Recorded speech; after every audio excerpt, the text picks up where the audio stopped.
So I come from a Navy family, so I'm aware of the sacrifice. I'm aware of the discipline, the courage that these officers display in everyday life. I will say that one thing that surprised me watching this is how good looking all the Blue Angels were. How lucky were you that you had like these like movie star good looking people to follow? And do you have to be really good looking to be a Navy pilot? Wow, that's a very hard hitting question. That's one I've never gotten before. The wild thing about flying with these guys is that you realize to be a Blue Angel, and Amanda Lee, obviously our first female Blue Angel that we capture, in the documentary, you have to be an athlete. The physical strain on the body is extreme, and you don't have the ability to have a G suit to push all the blood, to keep blood up in your head and your heart so you're not passing out. So you have to have insane control over the muscles in your body. So, I'm so glad you're attracted to them. I will also say they're extremely strong and ripped. So you should go down to Pensacola if you're single. It feels like a place for you.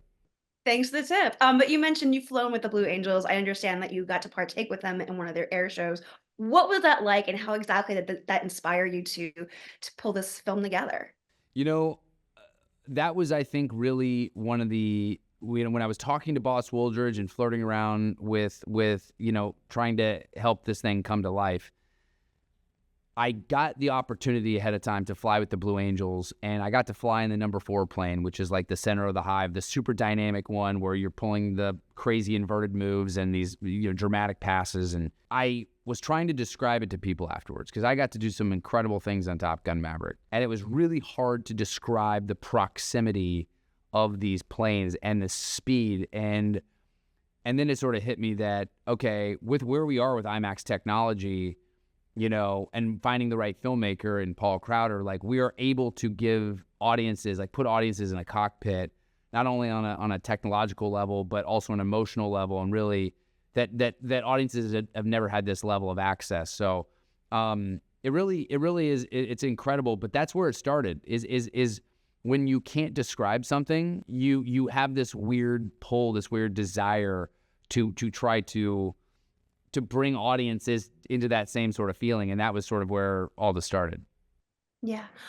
You mentioned it's going to be an IMAX. It's also going to Prime Video, and I figure a lot of people are going to see this on Prime Video. Are you worried that they're going to miss out something from the experience by not going to IMAX, or are you just hoping they see it any way possible? Look, I think when it comes to this business, there's no one way to see a movie. I think it's really important. I mean, like with this, it's obviously you will get a sense of the heroes. You will get a sense of the maneuvers. You can experience a lot of this at home. I do think that the theatrical experience of this film is absolutely jaw-dropping and extraordinary. And all the details that have gone into it from sound design, in terms of how we've captured all the sound, in terms of the score, in terms of the degree, the frame rate, and the way we've captured all the stuff in IMAX format, as you've probably experienced, it is a ride.